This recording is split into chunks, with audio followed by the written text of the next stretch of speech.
Goblin House Studios.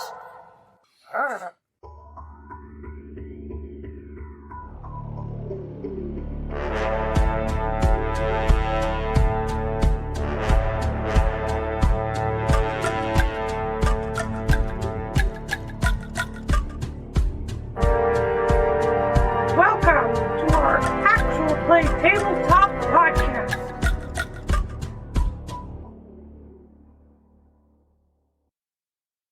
Hello, everyone, and welcome to the very first episode of our podcast. My name's Matt, and I am playing Shrimp Stomp. I'm Spook Jam, and I play Galliot Delaric. My name's Jojo, and I'm playing Nink's Shadow Cloak. My name's Bianca, and I'm playing Leilathia. Hello everyone, I'm Cody, and I'm playing Thornton Stronghollow. I'd like to thank my players for coming today. My name is Adam, and I am the GM. Our story takes place in southernmost Ironar, on a temperate area near the coast, in fact, right on the coast, just outside the large port city of Rommel.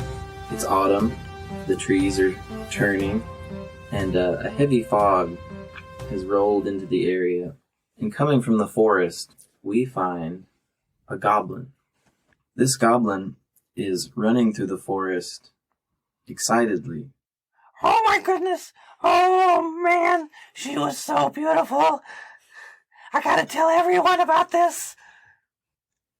As you proceed through the forest, up ahead of you in a small clearing, you see what appears to be a big mushroom. Ooh, that's gonna be a delicious snack. I will bring that with me.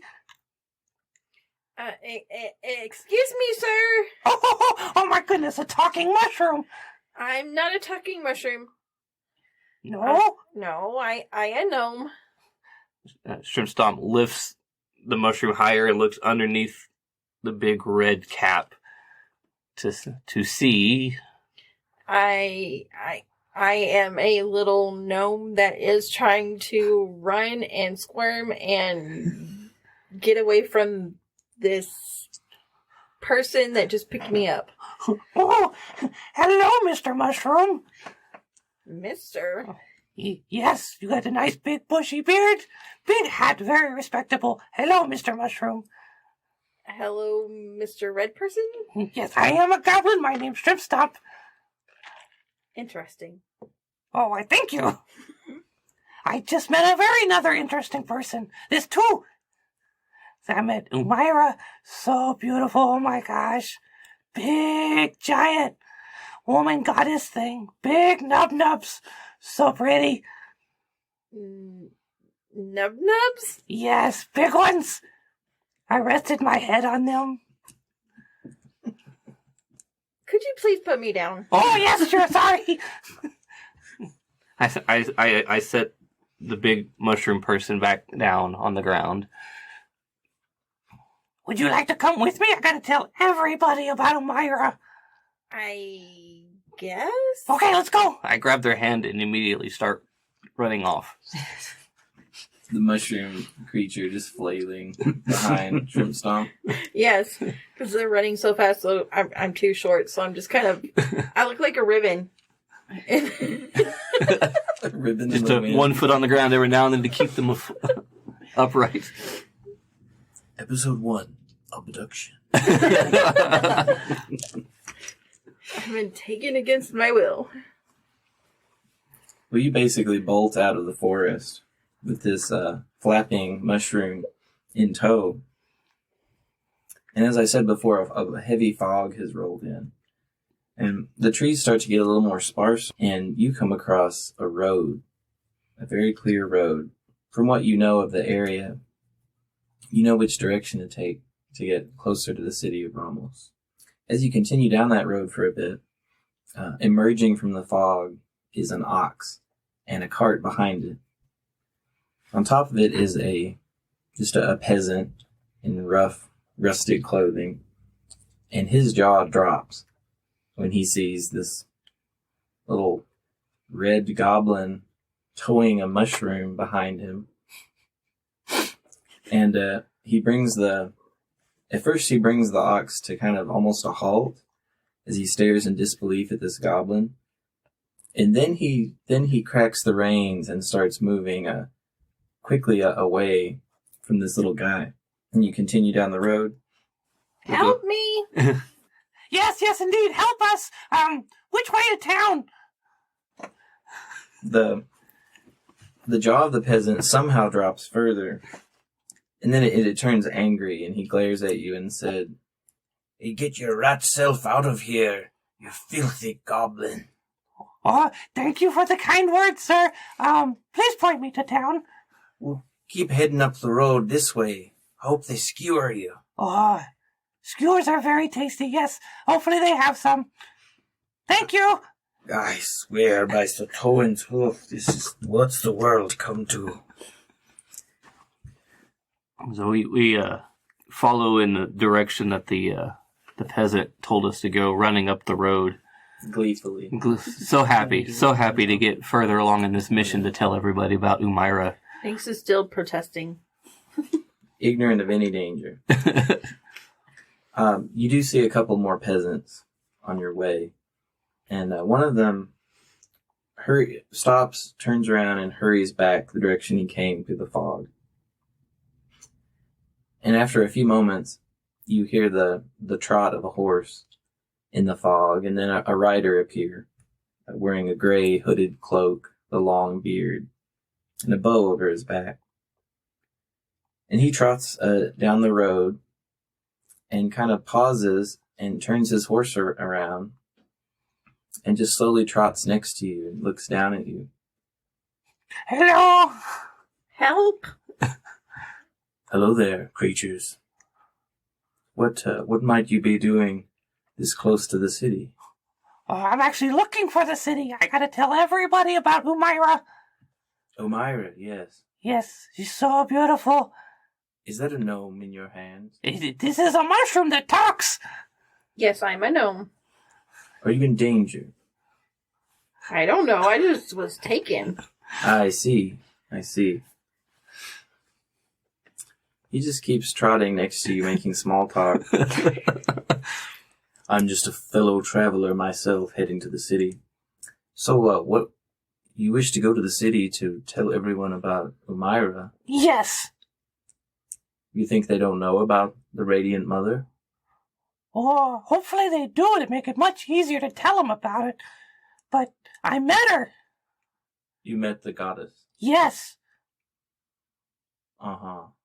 She was out in the forest. I was trying to help this person. What person? This man, he was injured. I was trying to fix his wounds. They were big wounds. He was not doing so well, but Umaira showed up and saw me helping and said I was a good goblin and picked me up and held me to her big nubs. So soft. I see the goddess rewarded you for saving a dying man. I tried to save him. It didn't work. He died. Yes. That's a very interesting story, Goblin. Thank you. It's true. Is it? It almost sounds too crazy to not be true. After a short while, a couple of men emerge from the fog as well. And they're wearing chainmail over blue tabards. And they have swords and a shield. And they stop in the road and address the rider. Thanks, Brigham. We'll take it from here. The rider stops and nods to acknowledge them. And those two men step forward and reach out to grab you. Oh, hello. This ain't good. No, it's very good. More people to help us go to the city. You're coming with us. To the city? We'll see about that. That's where I need to go. There's a temple there, correct? We don't let goblins in the city. Oh, dear. But I gotta get to the temple. Well, we'll see. We have some questions to ask you. Oh, okay. Come this way. Yes, come on, Mr. Mushroom. The other guard stares at this mushroom entity. And, what is this thing with him? I'm a gnome. Oh, that's weird. Okay. He steps back. And he leads the way. Do you have a gnome phobia? That's weird. That's weird. And so into the fog you are brought. I don't like fog.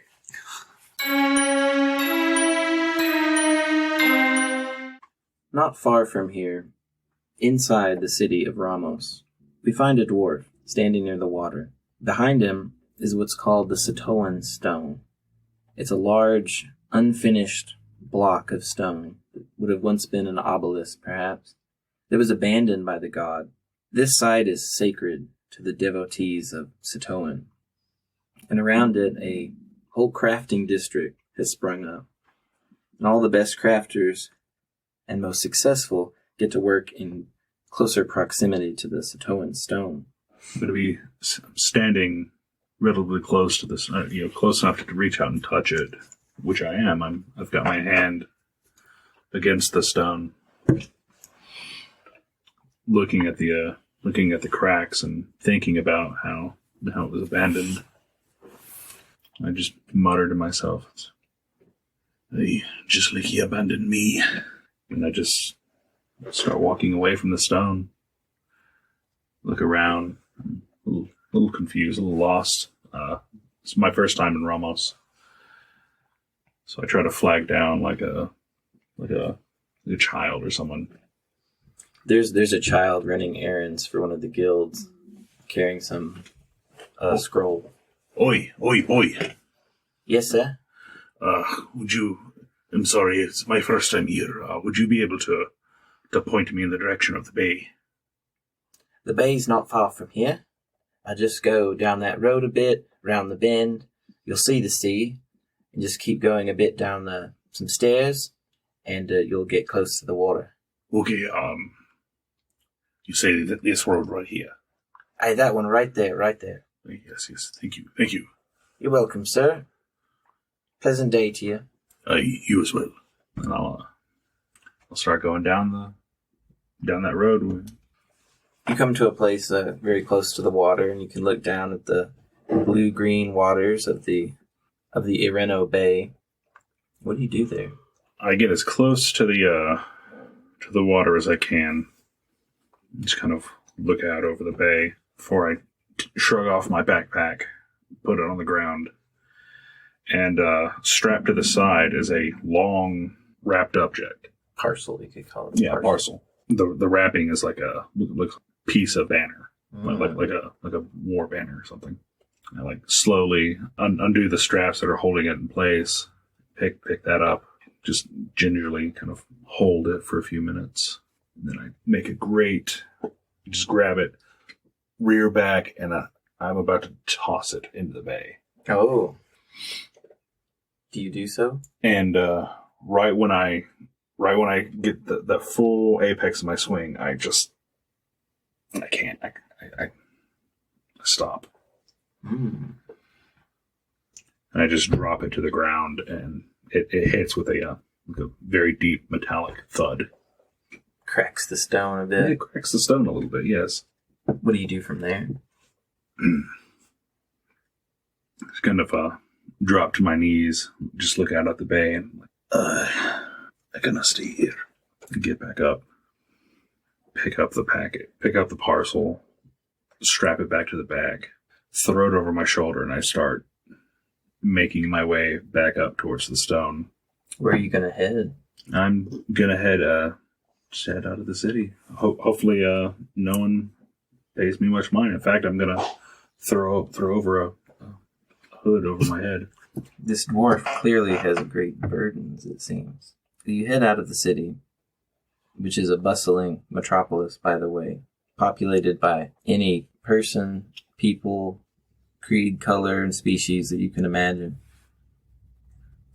But as you exit the city walls, you see that the whole area is shrouded in fog. And there's a little sign that points you forward to a little inn called the Dearborn. It's on the way out of town. On the way out of the city, I should say. Oh, well. My stomach rumbles a little. I'm like, I suppose I can do with a bite before I leave. I just head over, open the door. What do I see inside as I step through? Well, inside, you see just a handful of patrons. It's very quiet.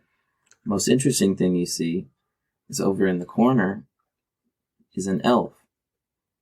And at her feet is a large fox as big as a wolf that's reclining at her feet, looking at you with intelligent eyes. Appears to be a South Moon elf. I've come to grab a bite to eat. Basically having munchies from all the sky thistle that I've come across on my travels. But even with the plate there, I'm just so curious about my sky thistle. I'm smelling it, looking at it, seeing how firm and sticky it is, all that fun stuff, making the fox smell it. The fuck? Doesn't want to smell anything. No, the fox appreciates the smell. Oh, I'm just joking. Put his whole head in it. Smell the whole thing.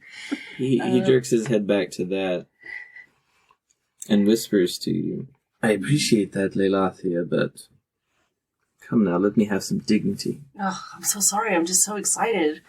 Clearly. It's one of the best that I've come across in a while. I don't doubt that. You can hear this. This fox has spoken to her. You're a fox? But you can. He spoke softly, but he did in fact speak, which might give you a double take. Which I absolutely do. Like, I stop her, like, what? Would you like some of the sky thistle? Is that why you looked? Can you smell it too? Oh, no, it's quite strong, but no, I will not. I cannot. Did your dog just talk? My fox, yes. Yes, he did. He's an odd one. Of course. The fox rolls its eyes a little. Well, yeah. But, Your ears aren't deceiving you, dwarf. well, it's a Towen's beard.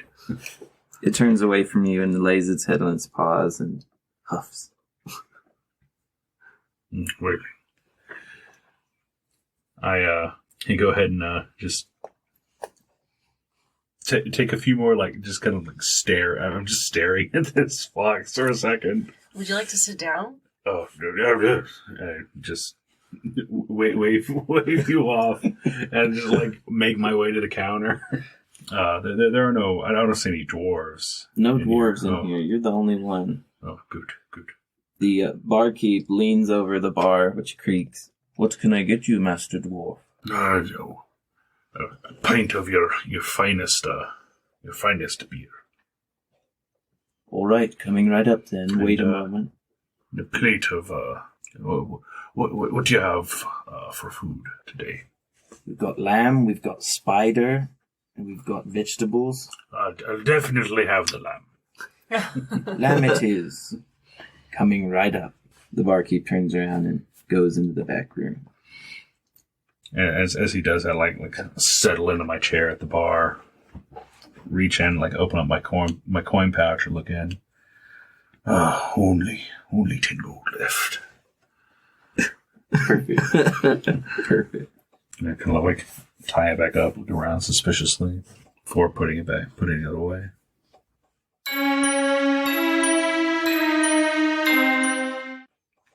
Back in the city, we see another scene. There's a ship tied up at the docks, and there's some kind of discussion going on between two people. One seems to be a captain. He's waving his arms back and forth and saying in what's becoming an angry voice, I can't pay you this. There's no way. Don't have it. Too bad. Look, if it's the money that's the problem, I can just stay on the ship with no pay required. It'll be fine. I can't afford to sail. Is it the bank again? Aye, it is. I'm gonna have to cut you loose for now. I have to cut everyone loose for now. The last I've got is gonna pay for this berth here. Okay. Well, then I'll go look for someone else. I'll find another ship. It's been good having you, son, but it's the end of the road here. Okay. The captain turns around and goes back to the ship. I call after him. You better send me a letter, though, once you're back on the seas. I owe you that much. That and your payment. Yeah, you do. So, I will. May that day come sooner rather than later. May it be. And then I turn around and walk off. Where are you gonna head? I've been in this city before. The captain has stopped here several times for payments. It's a bustling port city. It's the place to be. Yeah. The center of the world in some ways. Well, seeing as he hasn't been paid in a while and now has no job, might as well look around for some sort of thing. A place to stay, maybe? Yeah. He heads to this first spot he'd know, and that would be a small inn that he would normally stay at on the other side of the city. Well, you head out of the city to one of the least expensive places that you are aware of, which is an inn called the Dearborn, just outside the city walls. And to get there, you have to go through this wall of fog that has just gathered around all the trees and cottages on the outside of the city. I take one look at the massive fog, and I cast light on a small satchel I have that's Nice. hooked up to my belt. Having casted light, it illuminates the fog all around you, and you can see the outline of the Dearborn not far ahead. And you proceed inside? Yeah, I head on over, and as soon as I get to the doors, I dispel it because I wouldn't need it. Very thoughtful of you. I'm not just going to blind everyone inside now, am I? Thoughtful half-orc. Inside you see that there's a dwarf at the bar, and a South Moon elf off in the corner with a fox at her feet, just obsessing over this herb that she's almost rolling in like catnip. Being on a ship for the majority of his life, I don't think he'd know what a fox is, let alone that entire situation, so he just can give her a wide berth. Really love you. And I go up to the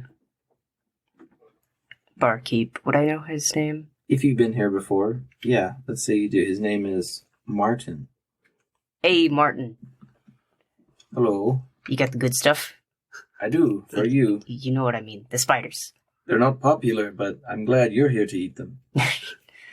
Well, it depends. Are the big ones in stock? Mostly small ones, but there's an older big one. It's not gone bad yet. Ooh, give me that one. That was the spider. Spider protesting. All right, he gives you a little yes, just right sign, and goes into the back to get the spider. Yes. Thoradin on like hearing that order, he just like shudders. It's like, oh, What, you don't like spiders? no, I do not. I can't say that I do. Now, for those of you inside the inn, you hear some raised voices outside in the courtyard, in the fog.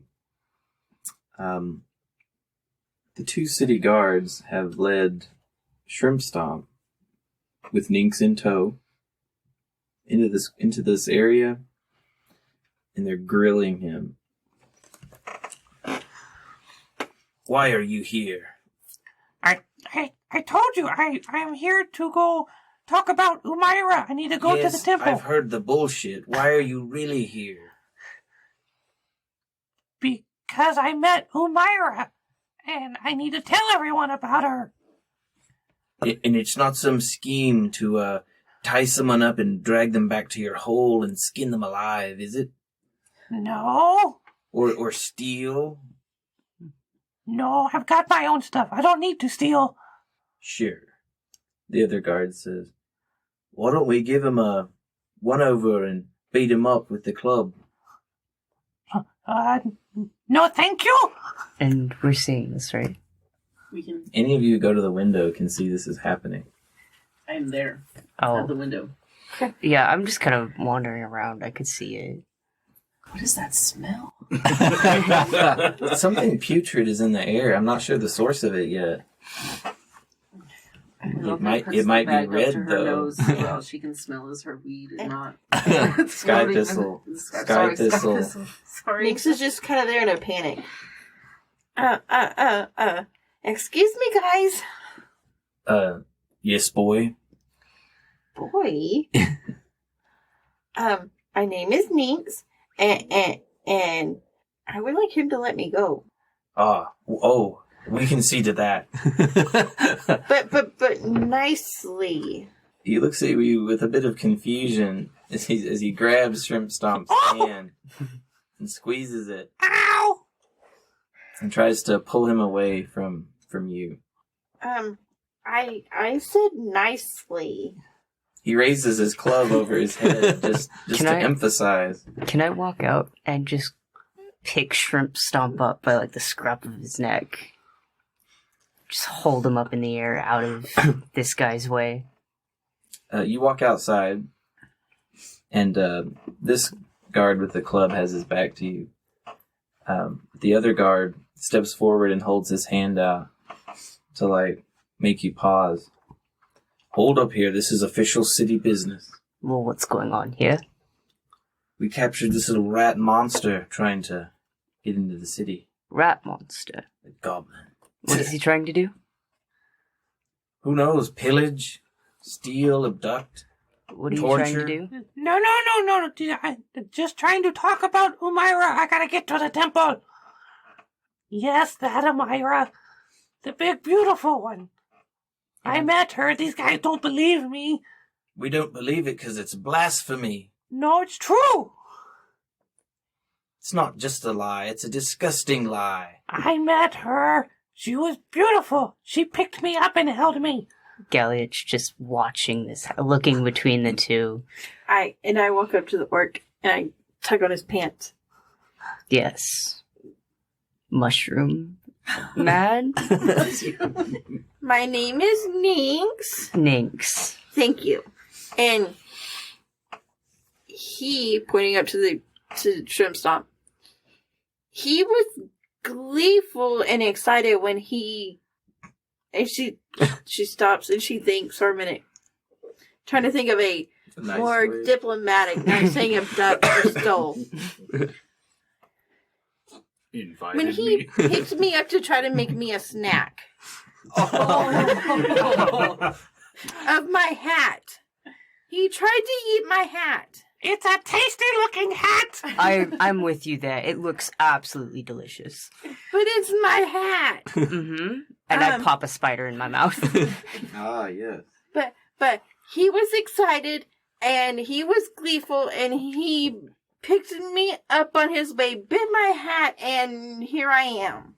I don't think. Has he been talking about Umaira this entire time? Yes, I have no idea who that is. Okay. And y'all stopped him on the basis of being a goblin. Yeah, I am a goblin, yes. of course. You're too young to remember the war. I don't remember the war either, but I've heard about the war. So the war would have only been, 20 years ago? He's just a punk. Oh, okay. Just Barely off of his mother's teat. Gotcha. Mm-hmm. Now, what does Shrimp Stomp and Gallia describe yourselves? We haven't seen what y'all look like yet. Shrimp Stomp is just a deep red goblin, about 3 feet, has almost a completely bald head except for a top knot on the very top. He definitely seems to be better outfitted. He's got a bow and some extra weapons on his pack. But he does not seem to be, while he is disturbing looking, because he is just a pure goblin, he does seem to be a bit friendlier than other goblins, or even definitely way more friendlier than the rumors would be about how goblins are. And Galliot is a fairly young half-orc who stands at 5'11", fairly tall. Fairly tall. He's still dressed in his old sailor's uniform from his ship, and he has the most notable thing besides his height would be his blue hair that's held up in a ponytail. Oh, okay. Does he have the tusks that orcs sometimes have? Just little tiny ones that peek through. Just barely. Yeah. They haven't fully grown in yet. Oh. And his skin is a slight greenish hue. Okay. Thornton, Leilathia, you're seeing this happen outside. What are y'all doing? Yeah, I'm, kind of paying attention to the conversation and grumbling to myself. It's like, well, another meal wasted. Hop out of my chair and, I walk outside. Could you describe Thornton too? Thornton, he's a stout 4 foot, or about 4 foot dwarf. He's got long black hair and even longer braided beard. His skin is like olive tone, and he's like very wide, very stout. Is he jacked? Is he jacked? I mean, you guys can't tell. He's got his clothes on, and then he's got like a hood and cloak over him. Hiding all the muscle, man. Come on. It's just a walking barrel. And he gets up to the group when the guardsman was talking about the war. And what would you know about war, lad? The young guard turns to you and is about to retort, but he's got nothing. He just well, I heard stories. Did you know? What stories? Just, battles and goblins and killing and, just defending our homes and that sort of thing. Hey, those things happen, yeah. Yes, sir. And you know what else happened? What, sir? Well, you remember, I've been in several of those battles. I also remember going down into goblin dens and killing everyone. All of them. that sounds right. Good, right? No. No? Have you ever killed children? No, sir, I can't say I have. Well, I have.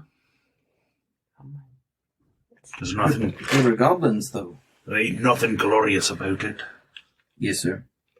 He lowers his head a bit, sort of shamed by the veteran dwarf, master dwarf. I would like to just say that I didn't kill anybody. That was like my grandfather's generation. That was a long time ago for us. I put in exactly now. So why would we be discriminating against him? The guard with the club, he's still holding on to Shrimpstomp's arm, but he's no longer holding up that club. He shrugs.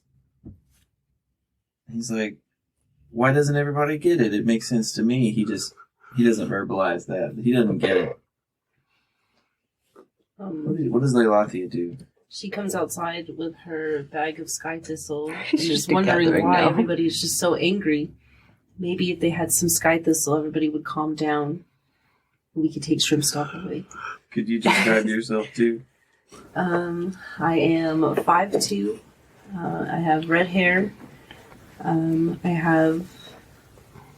I don't know what to call my clothes. Like buckskin? Buckskin. It's like a little crop top and a skirt that comes down to a point. And And then, of course, my fox follows me around. The fox does slink behind her. Do you have like feathers and beads on your clothing like a lot of South Moon elves have? Yeah, mostly in my hair, though, not on my clothing. Oh, okay. Yeah, wear them in your hair. You have a bow, right? Mm-hmm. I have a bow. Yep. Does the fox get anywhere near Galliot?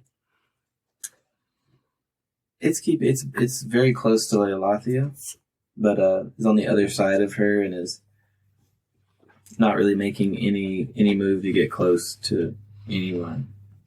Okay. I think he's fine then. So this totally high South Moon elf comes out of the inn, tries to diffuse the situation with her sky thistle. If everybody just smoked some, nobody would be mad. I know it. Sorry, but I don't think I'm old enough for that. Everyone's old enough. South Moon elf children just in their crib near the fire, just smoke's rising out of it. Get him extra close. I already told you, Elf. I don't want any. Too dang bad. You're gonna have some. Everyone should have some. The two guards lean towards one another and they're whispering something between each other, trying to figure out what the hell to do in this situation.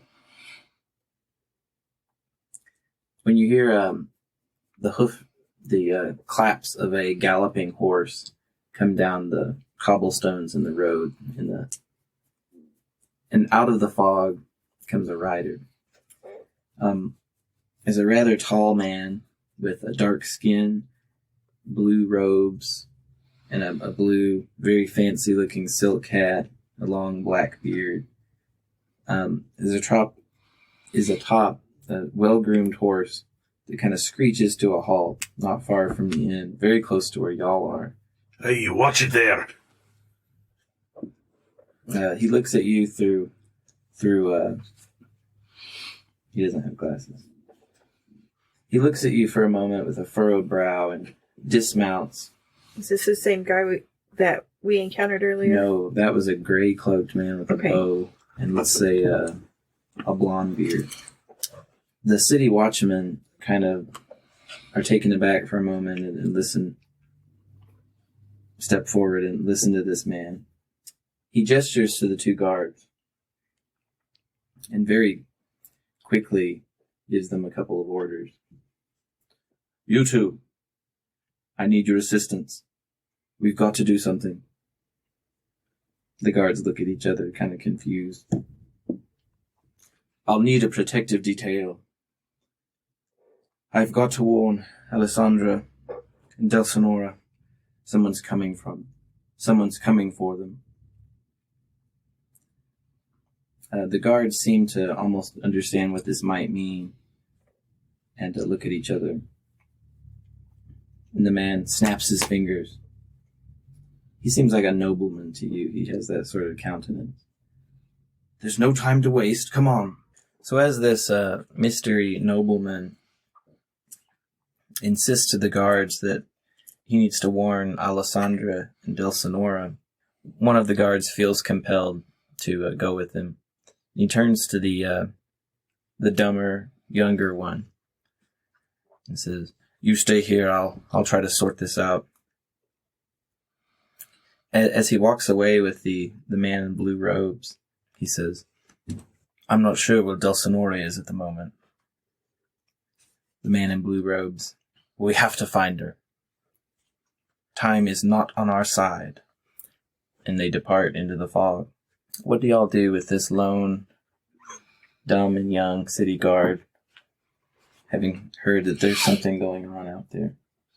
I say, well, that seems really important. Why don't you go help? I can't leave this goblin unattended.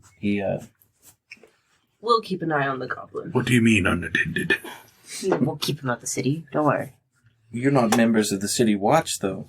What? You don't know that. I do know that. Are you sure? Prove it. He whips out a You list. prove it. Just go and do something important. Come here, lad. Yes, sir. Don't worry, I'll keep an eye on the goblin. And just kind of flat, wave him down lower. He leans Kind down. of flash the amulet of Satoan. Oh, okay. He his eyes open wide for a moment. All right, sir. Okay. Don't worry. That surely it's in good hands then, right? Aye, yes it is. Okay. I'll please, sir, don't make me regret this. I won't. Thank you, sir. Are you, Goblin, you Yes, best behavior I will try. and no trying to get into the city. I gotta get to the temple, but okay. All right. Has he walked off? He turns around and he heads off into the fog. I kneel down to the goblin, and I say, which temple did you want to go to? I need to go to the temple of Emira. I'm not sure where that is, but we can find it. I don't know where it is either. I just know there's one in there. It's definitely Gotcha. within the city walls. Well, I can tell you, I'm going to go back into the inn, finish my food. Ah, great. I have more spiders. Ooh, food. Food sounds really good. As you move towards the door, hear the door shut and a bar put over the door to keep everyone out. And the barkeep says through the cracks, "Something bad's coming up. I won't shut down, closed for the day." Martin, at least give me the rest of my spiders. I paid for that food. After a few moments, under the crack of the door, Yes! the food slips out. I pick up my spiders. Here you go, goblin. Ooh, thank you. Didn't even get my beer. Out the window, a hand is outstretched with a mug of beer. As soon as the beer appears, it's just snatched. Yoink. If you can't leave the mug on the windowsill. I know I'm keeping this mug. Oh, All right. If you want it, you'll have to open up. I walk up and I leave a trinket on the windowsill as payment. Someone did the right thing. I mean, I'd assume I'd already paid him. You have been inconvenienced here. I paid for the mug. Bad customer service, though. You hear off somewhere in the fog, out amongst this village. You hear a few loud, raised voices. You think people are running around searching for something, and occasionally you hear the name Del Sonora called as they're looking for somebody. What are y'all gonna do? You've been kicked out of the inn. They tell you can't go in the city. Who's Del Sonora? It's not a name I've heard. I don't know. Bang on the inn door. Who's Del Sonora? Philip Thornton. You hear the barkeep was in the back, and you hear his footsteps come back up to the door. What was that, laddie? Listen here, you little shit.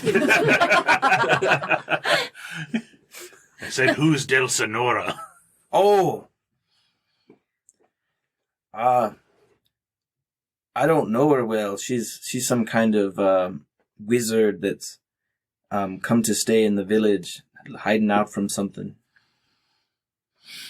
If I were you, I'd stay away from her and Alessandra. Something bad's coming for them. All right. Well, I have another question. Where is the Temple of Omira? It's in the northwestern quarter of the city. Thank you very much. Okay. The Erikvindi district, I believe. Well, Since you're so helpful here, and just leave the mug on his windowsill. Snatched. Oh, thank you, Master Dwarf.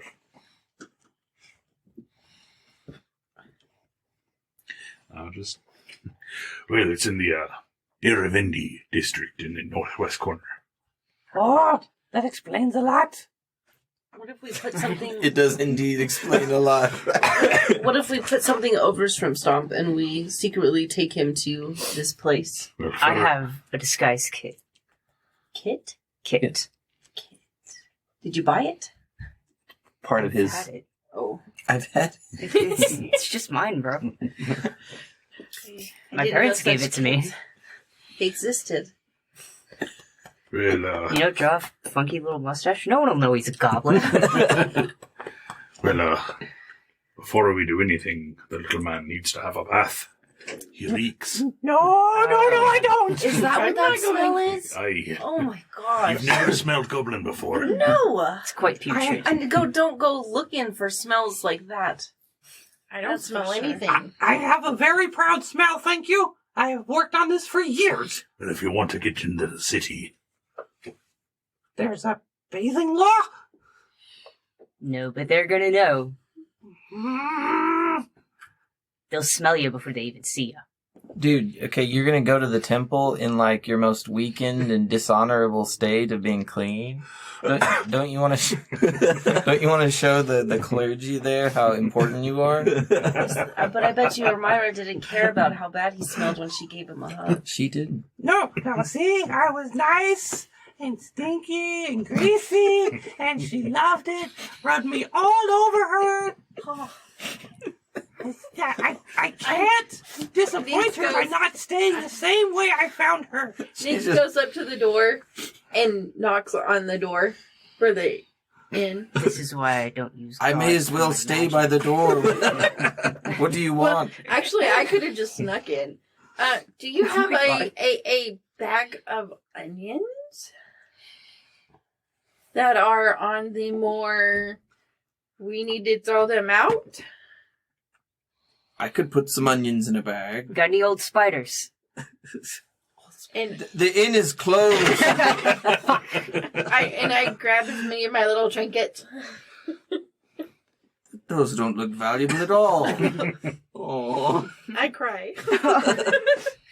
Look, I Hey, think for we the- might mean old need to man stop harassing making- this dude. You really all The need to get small out boy of here. cry. I'm sorry, Martin. all right, I suppose we can Well, try to sneak the well, that's why I wanted the bag of stinky stuff. We could put the goblin in the We're bag. just going in and we're taking the onions. I feel so wanna- bad for Martin. Riot! It would save him from having to take out the trash. Chapter 2, Home Invasion. I suppose we can just try to act like he belongs. Every chapter, some other crime. Chapter 3, Arson. For those of you less familiar with D&D, the most horrible, cruel, merciless, purposeless thing in a world are player characters. They do awful things for no reason. We don't even have to ask. There's more of us than there are of him. But we I say we take the onions. Okay, we're not assaulting Martin. I didn't say we were assaulting anybody. I just said we were going to steal the onions. I like sneak my way in and I take on his leg, the leg of his face. I'm just taking my practice swings with my mace. Oh no. Mr. Martin, sir, please. I like Martin your food squeals in shock as the mushroom sneaks in and grabs him. Y'all are gonna get me banned. What are you doing, boy? We're closed. Yes, but we are trying to get the goblin out of your hair. He's not. He's He's not even in here. I don't even see him. He needs to go. Exactly. We're going to try to do that. We need your onions that are really rank so we can put goblin in and we are no longer around here. Okay, look. Go down the road. Take a left. take a right, take another left. You'll see a run-down shack of a cottage with a foul man inside. Raid his garden. It's in the back. The windows are covered up with garbage. We need old onions. They're what you're getting. Alrighty. So I go back, I sneak back out the way I came, and I yell, "Thank you!" And I go and tell Forgive me for dealing with this nonsense. and I go and tell them, "Hey, we can go back over here." And I tell them, and I don't even tell them where. I just say, "Follow me," and I just Follow Mr. Mushroom, I guess. Follow the Goomba. exactly. Hey, how do I get myself wrapped up in these things? Thank you for standing up for me earlier. Oh, not a problem.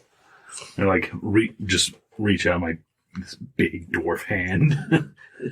Tiny little goblin hand just comes up to it. And No, they shake My hands. name's Thornton Strongfellow. He's like, hello, my name's Shrimp Stomp. and there's just a grease smear on your glove now. Your hand. It's a pleasure to meet you, Master Shrimpstomp. Yes, pleasure to meet you too. Thank you. You are very kind. My name's Galliot. Just please don't touch me. Would you like a hug, Galliot? No. Okay. I'll stay right here. Good. I would not like my clothes to be stained. Are y'all gonna follow Ninx? Oh, yeah. Oh, yes, sorry. We're doing this on the way there. Yeah. Chapter 3, Misdemeanor Theft. You find yourself near the cottage of an evil, dour, bitter farmer who this whole village hates, but you don't know that information. But behind his cottage is a little crappy garden. Most everything in it has been dead, but you see the little sprouts of some onions that have not been harvested yet. I find a moldy bag. And There's probably 10 moldy bags just Yeah. strewn around this property. I grab one and I just start filling it up. Okay, what if we just put Shrimp Stomp in the bag? Yeah, but Good idea. That's an option. Your nose notices something though. Hanging in the window are some older onions that have already been harvested. They're out, just sitting there, undefended. in the window of his actual house or Mhm. in a outhouse type. And the window of his cottage. What do I do? I'll do a stealth check to see if I can sneak in. All right.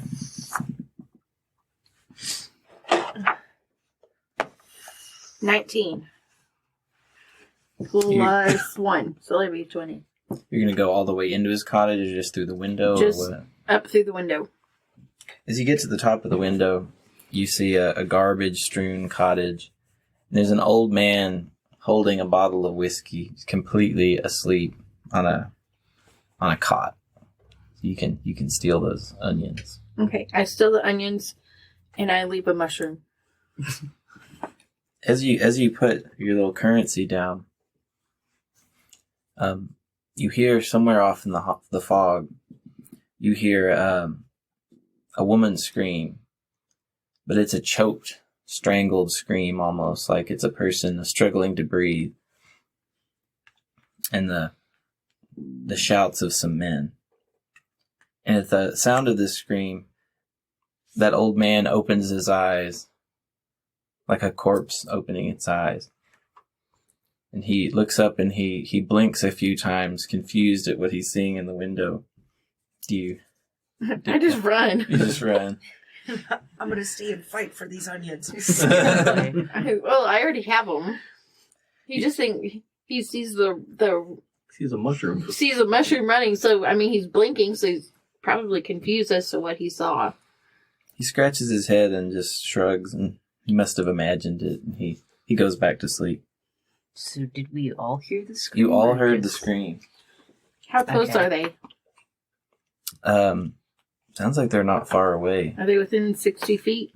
They're probably a little further away than that. Okay. What do y'all We're do? still in the fog, yes? Yes. Okay, that Well, probably... you can kind of tell what direction the screen came from. Yeah. I probably cast... Do we want to draw attention to ourselves? That's the question. That's why I was asking, because if they're within 60 or 90 feet, I have two different things I could cast. I mean... What direction did the scream come from? Or do I need to roll for that? You can basically tell that it was from the north. Coming from the north. Is that further down the road? Or... It's sort of perpendicular. It's in a different direction. Gotcha. This is off more into you don't think there's any cottages ahead. You see a little stand of trees. Well, I'm going to start. Thoradin's just going to start running. Oh. Oh, man. Okay, then I Most cast noble light. and brave of us. Yeah, I cast light on my little satchel on my belt. And, What's in your satchel? oh, it's just 10 gold coins. Okay. Lights up his gold Lights bars. up that. Yeah. Well, it's Make sure you small don't and lose it. it's tied very well, so. And I follow after Thoradin. Shrimp Stomp follows Thoradin as well. What does Ninx and Leilathia do? I'm probably already ahead of them. Meow. Yeah. Oh, she's gonna cut in line as the first responder. Well, 'cause I'm going to get within 60 feet and I'm going to cast Fairy Fire. Okay. I am also running in that direction. Well, I'm very stoned and trying to keep up. Oh, so you're sort of like walking the line almost? It's like a slow jog. Slow jog. A slow jog. Your fox keeps up with you. It tells me to catch up. Leilathia, why are we doing this? Well, people need help. You can't just sit on the sidelines forever. He rolls his eyes. As you get closer, you hear a second scream, even more choked sounding than the last, and some men yelling and the whinny of a horse. Nynx opens up her pack and pulls out a deck of cards. And with that, I, sit down on the ground and start, doing what I would think would be a reading of some sort. And first card I pull is Fairy Fire. Okay. So do we pass you while you're just sat there on the ground? You can. It's up to y'all, because it casts a light that goes towards the creatures that are affected, and they have to do a dexterity saving throw. Okay. And I'm just going to do the ones that are causing harm to the person, if Okay. that's okay. Okay. You are within 60 feet now. Because I don't want to do harm to the ones that are screaming, that are being choked. Okay. Very good to delineate that. All right. Shrimp Stomp, Thoradin, Leilathia. What is Galliot going to do? Galliot wants to get close enough to see what's happening. Okay. Thoradin is he's running. He sees Ninx, sit down, and he just tries to leap over her. Hurdles. But he's not that dexterous, so his foot catches Ninx's hat. Oh, you Oh, just no. tumble to the ground. Thunk. No, my head just falls over my eyes. I just swerve around y'all. But no. He doesn't fall over. He kind of Oh, yeah. and just keeps going. Just a little stumble. And he, as he's running, he pulls his mace out and he pulls his shield from the side of his pack, and he is going in for ready. a fight. He's ready for a fight. Shrimp Stomp's going to stop where Ninx is and get his bow ready. Like, are we fighting now? What's going on? I yell back, I'm not sure yet. What the fairy fire does is it illuminates the guys so we know what's going on and where everybody is.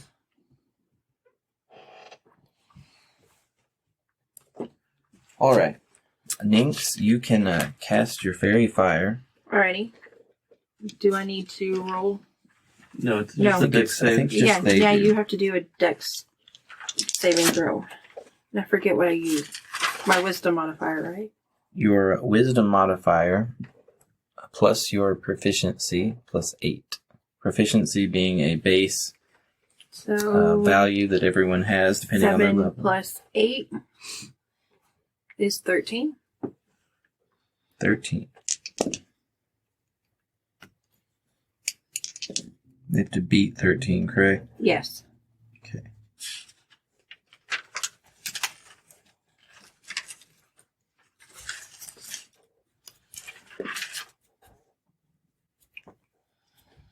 Okay. You hear the voices of several men, and like I said, a horse ahead. But 2 of them suddenly light up, and through the fog are completely visible. Only 2 pass. Failed. No, I'm sorry. Pardon me. 5 men get illuminated through the fog. You can see them very clearly. And it looks like they're struggling over a person that they are dragging towards what might be the horse, but you can't tell. Let's all roll initiative, please. Yay, first one. Yay! That was a wonderful one. Shrimp Stomp got a 14. I got a 4. 17. 18. Hold on to those numbers for me. Hold on. Nat 20. Yes. Slowly. Thorin rolled a 17. We're at 17. Lelathia 22. Leothia 22. Shrimp Galliot Stomp 14. 14. Shrimp Galliot at 21. Oh shit. 21. Nynx. A 4. Good job. You were casting at spells. Okay. I was kind of busy. A little distracted. Leothia, your people's hunting instinct just kicks in, and you see all these clearly illuminated figures. You could just kill one of these dudes. That sounds. They're assaulting some possibly innocent person. You don't know who it is. I will attempt to shoot one of them with my my arrow. Okay. Oh, and we get advantage because we can Yep. see them. Mm-hmm. Oh. So Roll your dice twice and choose the highest one. your D20. I'll roll it again. Roll on a flat surface. It might help you. Oh crap! Who would have thought that? 19. Okay. So that's a +4. Is that correct? Mm-hmm. All right. Okay. Now, if you let your arrow fly, roll damage for me. It's awkward, but we'll get better. 19. We'll get there. No, your damage the is D8. Oh, a D8. It's like 2 pyramids glued together. No, that's the D10. Oh, no, this. 8. Ooh. And is there any bonus to that on your sheet there? To your arrow? 3 plus 3. Okay. You're 11 then. Oh, woo. That one is the D6. Okay. You let your arrow fly. Which one of your arrows did you use? The Sky Talon. Sky Talon arrows. Yes. It hits a dead center on this illuminated figure. On the back, though, right? In the back, maybe. It's just a shape right now, but you can make that as a person. It gives off a Wilhelm scream, falls to his knees, and face plants. Ooh. And all these other illuminated figures, you can see them kind of turn and look y'all's direction now. Galliot, Okay, how far away are we? about 60 feet. 60 feet. Okay. Do you have a ranged attack? Mm-hmm. Okay. Okay. Now that we can see them, what's the setup like? Since there's 3. You can only see their outline through the fog, so you can't see. You can hear there's probably more people there that you cannot see, but you do see 5, and they're mostly concentrated around what you assume is the screaming person, based on the sounds where it's coming from. Okay. Who would be the closest to the person? One a little taller than the others is you can tell by how his arms are moving. He's probably physically grappling this person. Okay. I cast Tasha's Hideous Laughter on them. Oh my god. What is their saving throw on that? Oh, wait, hold on. I'm 60 feet away? 60 feet? Yeah. Yeah, never mind. That won't work. You can move closer if you Yeah. Okay, yeah. Then You can move 30 feet. 30 feet, Mhm. and then that'll work. So I move. I keep burning Mm-hmm. till I'm closer, and then I stop and cast Tasha's Hideous Laughter. The saving throw? A wisdom saving throw or fall prone. They will become incapacitated and will be unable to stand for the duration. All right. And the difficulty is on that? A 13. Okay. The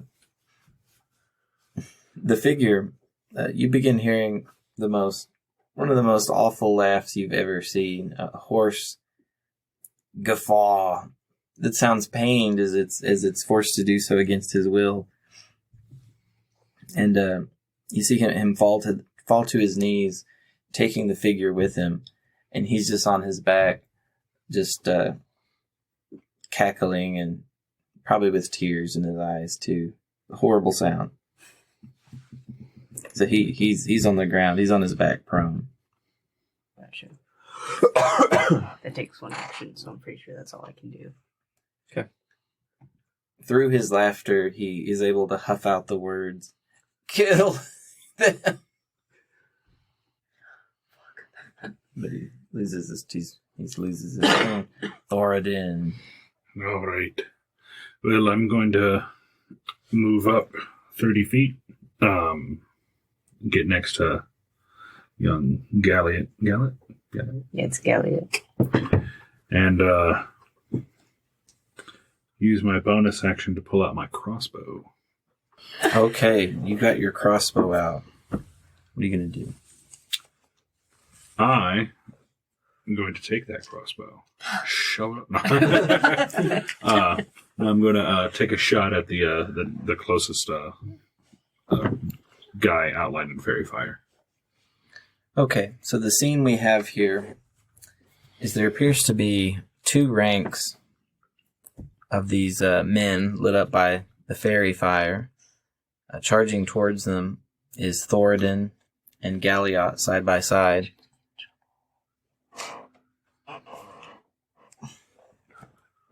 Damn cat. And a bit further behind is Nynx, Leilathia, and Shrimp Stomp, all lined up close to one another. One of the men has already fallen over dead, and one is cackling madly to himself, unable to act. So you shoot, there's one directly ahead of you. Roll to hit. And I have advantage of because Yes. Mm-hmm. And I forgot, it only lasts a minute, so. That's 10 rounds. Yeah. man. I forgot to. So I initially rolled a 17. Then I rolled a nat 20. Nice. 20. Double damage. This guy rolls 20s often, just for... Hey, I can't help it, man. This dice set that I got is Loaded. fantastic. Except for when it isn't. Truth. So that is 8. That is 11 damage. 11 piercing damage. He takes it in the face. No, there's a crossbow bolt now emerging from this fellow's head. He collapses in place like a rag doll. D-E-D. Dead. Alright. I just want to say now that I'm within 30 feet, how light works is that I have a normal light in a 20-foot radius around me, and then dim light in a further 20 foot. Okay. So light would diffuse through the fog and considerably brighten the area. Each block's 5 feet. Yeah. And then the dim light be 4 more blocks. yeah. This really bright half orc. Really bright. It reaches from behind y'all to like the first guys up here. Oh shit. I hit the mic. It's alright. Is that the end of your action, Thornton? That is the end of my action. I apologize for not saying that. No, it's okay. Don't punish me, Daddy. Daddy. Daddy Master. Daddy Master. 2 of the men in the first row charge through the fog towards Galliot and Thoradin, and it doesn't take long before they're visible. And they are men in black cloaks, black clothing, hoods pulled down, and some kind of black fabric over their nose and mouth. They look very much like assassins. Emos. Emo assassins. One of them, you see, they both appear to be human, but one of them has like glowing purple eyes. It's very strange. And they make a beeline. One towards Thoradin, the other towards Galliot. How far do they move? 30 feet or... Where does that get them? 30, right there. And then this one, same spot. Both of them pull out a dagger and hurl it, one at each of you. Being stabbed. The dagger going towards Thoradin has a roll of a 22. Damn! It just barely hits. You know. But towards Galliot, it is a mere 8. Oh yeah, that doesn't hit. Does that hit Thoradin? Because it just barely hits. Barely. Yeah. Barely. It's like trims his beard. No! No. The A beard. single hair falls from your beard. I would like to rage. Thoradin, you take 2 damage as this 2 dagger as damage. this dagger strikes you. Oh. What's wrong? Oh, I saw his thing change to red. Aye. Slain. It seems I'm leading out. Next, the 2 figures in the back. One comes forward closer to his comrade that's on the ground, laughing uncontrollably. He comes up very close to him. Hey man, you alright? Annie, are you okay? Through the mad, pained cackling of the guy that's on the ground, he says, "Take her! Take her!" That remaining one in the back goes forward as well, 30 feet, towards Thoradin and Galliot. Let me just dance over these bodies real quick. How many feet is that away? It's 30. From his initial position, that was 30. How many to Thoradin? Looks like 30 as well. 25. Okay. He's on his way towards you. Could you take one of those dead fellows and bring him up right around that red dice that indicates a tree? He was not hit by fairy fire. Ugh. He levels a crossbow at Thoradin, but it misses terribly. It's the fog, probably. And do I like hear the whistle? you sure do. You sure do. Oh, And that other dead fellow, bring him up on the left behind the yellow dice, behind that figure. He fires a crossbow at Galliot, which greatly misses. For the listener, we're using a dice to indicate trees in this fog-shrouded stand of trees. Our funding, as high as it is, we make do with what we have. Shrimp Stomp. Shrimp Stomp's going to use his longbow and is going to shoot for the one that threw a dagger at Thoradin. That is Duck. a 23 to hit. Which absolutely hits. And then that will be 8 damage. The arrow flies in between Galliot and Thoradin and finds its home in the gut of one of these masked and cloaked men. Take that! He doesn't hit the ground, but he grasps at his stomach and makes a pained cry. Any further action? No. That'll be it for now. Nynx. Minx, still on the ground playing with her cards. She pulls the Entangle card. And she's only using it against those that are doing harm to the party, not everybody. Okay. And so with that, vines are coming up out of the ground.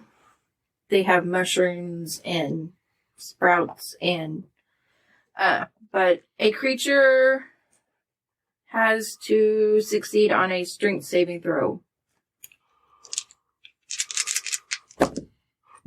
What's the radius 90 feet. of the entanglement itself? Yes. It entangles 90 feet? It says range 90 feet. Oh, range. That's the no. range, range, the yeah. point in space where you can cast 20, Okay, cube or something. yeah, 20 square feet. it. Okay. Show me where you want it to begin and end with that 20 square feet. Right. Basically right here. Okay, all the way back to It's 4 blocks. 4 block. It looks like you can't get more than 2 at a time. Mm. That area becomes difficult terrain, though, right? Yes. Okay. Which halves their movement speed. Yes. Because I didn't know if I wanted to cast it on them or on this guy back here. So that he can't take off with. That's something to think about. Because you did hear a horse somewhere in the fog. So they might be able to get away. You would be able to reach them. They're 85 feet away. Let's do that. So you would entangle all 3 of them. Okay. Well, she excluded the friendlies, so Okay. Yeah. the one on top there is the woman that screamed. Okay. They both the man laughing on the ground, he's quite entangled, and so is the other one next to him who is reaching for the woman, which you can see through the fairy fire. And they are held fast to the ground. Galliot, remind me, Tasha's hideous laughter, does that, how many rounds does that last? Up to 1 minute. It's a concentration spell. And are you intending to maintain that concentration? Yes. Okay. I haven't been attacked yet. So. Yep. Or successfully. All right, with that round ended, it rolls back over to Leilathia. You see ahead of you a spread of these masked and cloaked men. Thoradin's had quite a few attacks come his way. You are way there in the back next to Ninx and Shrimp Stomp. Okay. I think I'd like to throw an arrow to the one that's closest to Thornton. That one very closest to Thoradin has already been wounded, so he's almost ready for the next world. Livalthea is just going to pull an arrow out of her quiver. She's gonna pick it up and yoink it at him. South Moon Elves were born with an arrow in one hand and some sky thistle in the other hand. Yeah. The Swiftwing arrow, right? The Swiftmane arrow South Moon Elves use when they need to protect a friend. We're friends now. We're friends now. All right, make your roll. Don't make me cry. With advantage. Oh gosh. Yeah. Yes, you roll can roll. twice. You can roll both at one time. And pick the higher. Yes. That one plus. 2. Yes. Plus No, 2. first it's the +4. Oh yeah, plus 4. That's your to hit. Okay. So you got a 21. No, 12. Yeah. You got a 16, which does indeed hit. Then you roll the 8-sided dice, And see the. and you add that 2 or 3. It's a 5. Plus 8. I mean 3, so it's 8. They're slashing. Slashing. To be piercing. That's your sword. Oh, okay. Your bow's at the top. Okay. +2. So There you go. the 8-sided dice +2. 7. Yes, 7. Yes, 7. You strike the already wounded man, who tumbles to the ground, and dead leaves kind of are thrown up as he hits the ground. And Dead his- leaves throw up? No, he crashes into the ground so hard. Probably the arrow breaks and pushes it even further into his liver or something. And up come the dead leaves, and he remains very still and is sent directly to hell. He's He dead. throws up the dead leaves. Are we talking Avernus? He went to the abyss. Yeah. He went straight to the abyss. Gone. Galliot, are you going to? What is your action? Ooh, it's my turn. You could maintain your concentration and move if you chose. Mm-hmm. The guys with the girl are entangled as of right now, yes? Yes. Okay. Yes. Then, how close do I have to be to stab somebody with my spear? That is Next the to them. question. Yeah, right be next to them? Okay, cool. The square next to them. I'm just gonna, hello friend, how are you? I can... Stab. This is the one that has glowing purple eyes. Ah, damn it. He's very pale too. I don't trust that. Nor should you. Little too emo. D20. Yeah, I I'll miss just him. fucking stab him. With advantage. Oh, that was a Ooh, thank 2. goodness. So, that's 14. That's better. Plus Plus... your attack bonus. Yeah. I didn't write it down. It'll be. I think I believe it's strength. So it'll be a 0 yeah, it's anyway. 0. Okay, so it's just a 14. That hits. Okay. Okay. You doing it with 2 hands? Yeah. So it's 1d8. 1. That's a 7. Oh, nice. What's your strength bonus? 0. Yeah, it's Okay. 0. 7, you say? Mhm. Okay. Where do you stab at him? Just freaking in the gut. In the gut. Just, Slow The death. fucking good. Alright. You stab with your spear and you slash his abdomen. He doesn't make a sound. He just narrows those glowing purple eyes. Hatefully. Oh. I think I fucked up. Run away! Jinx. Do they make a saving throw every round from that entanglement?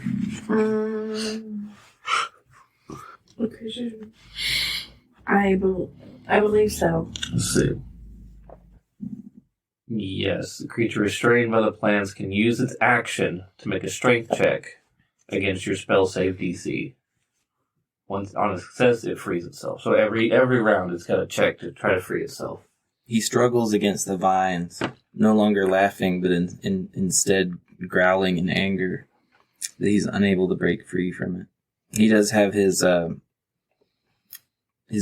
firmly around a figure that's flailing about and making choking sounds.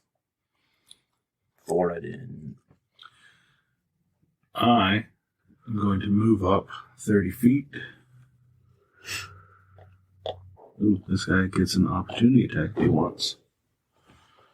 He would take that. However, he misses. Hey, that's right. That's right. Bitch. You were about to go straight to... This guy would go to Avernus. Well, I assume that as I get closer, their forms are becoming more visible.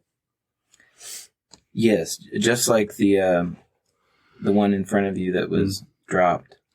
He looks very similar with the black cloak and hood. Yeah. The guy, the assassin that the leader told to take her, is he visible via fairy fire? And now he is where you are. Is He also- was always visible by fairy fire. Yes. Okay. I also have my light, so once you're on the edge of starting the dim light, you're just far away enough. To describe it, you're now Thoradin can now see that the two men are grappled by the vines from entanglement. He has his arm around a woman who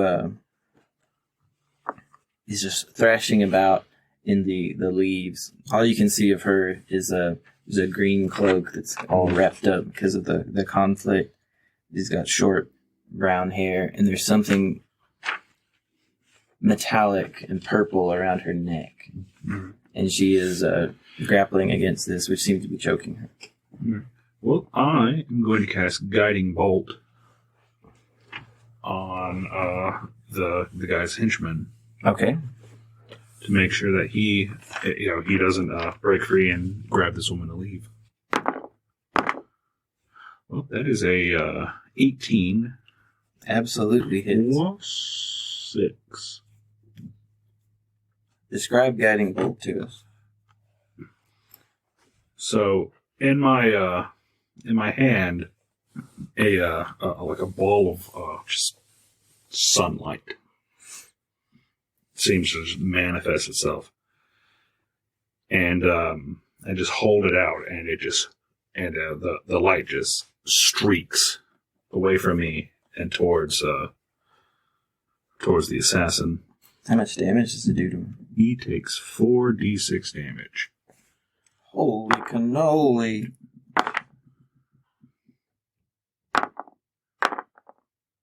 He takes 6 damage. You're kidding. I'm not. I'll take that.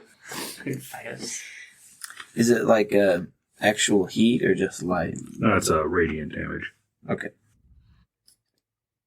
Okay. But now he is on top of the fairy fire. He is also now covered in a mystical dim light. Okay. Oh, we can just see for days. He's double glowing and He's double entangled. glowing and entangled. We literally lit him up. And This guy. not that it matters, but the next attack on him also gets advantage. Nice. It Triple gets advantage. Quadruple advantage. Woohoo. Okay, that very one that you struck. Perhaps the adrenaline from getting scorched by that radiant damage is able to rip the vines off of him over the course of his action. No, this is the exact opposite of what I wanted to happen. He rolled a 20. Rolled a 20. Yeah. But that consumes his entire action. Galliot, that person in front of you, has already drawn his sword, and he slashes at Galliot, missing completely.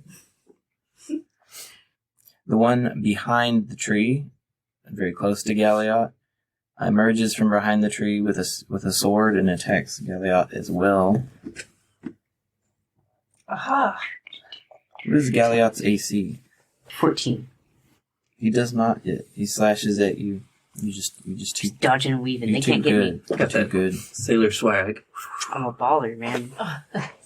Thoradin, Actually, just a bar of soap and just everything's just sliding off of you. and that'll soon be Shrimp Stomp. Soon Shrimp Stomp will be bathed. head to Gross! toe. No! I've still got so much seawater on me, I'm just soaking wet, slipping through. Thoradin, you hear a blade whistle through the air and strike you. Owie. You're just getting the brunt of the Dealing hits. 4 damage from the slash of the sword. Dodge and weave, man. You are not facing him, so he will back up and move around the nearest tree. Ooh. A nearby one, behind the tree, decides to shoot at Shrimp Stomp. For another tree. Oh, there's a tree there. He shoots at Leilathia. A crossbow bolt whizzes by you, but does get not whizzed strike you. Do I get paid? That is all of them. Shrimp Stomp. All right, Shrimp Stomp is going to get another arrow, and he's going to shoot the guy that just left Thoradin to hide, because I have a clear shot on him now. He's still lit up, right? Oh, that's a nat 20. He is, yes. Oh, So that... You want to re-roll just to see another? Nah, I'm 20? good. I like it. 15 damage. Oof. he finds himself pinned to the tree he just hid behind, and blood spurts from his mouth, and he clings to it and slowly sags down the tree, hugging it in death. Where did it shoot him, though? Like, where did it go through his body? Like went through his ribs and his heart into the tree and just pinned him there. And then he goes directly to hell. That's what he gets for hitting me. Just put him in the dead pile. Yeah. Ninx. I am. What am I going to do? I am going to stand up, and I have 2 cards still in my possession. And the first one, it's a shillelagh card, so I'm going to shillelagh my quarterstaff. Okay. And then with my bonus action, I am going to move closer to... Get closer to Galliot? Yeah, I'm going to move closer Galliot's to getting outnumbered there.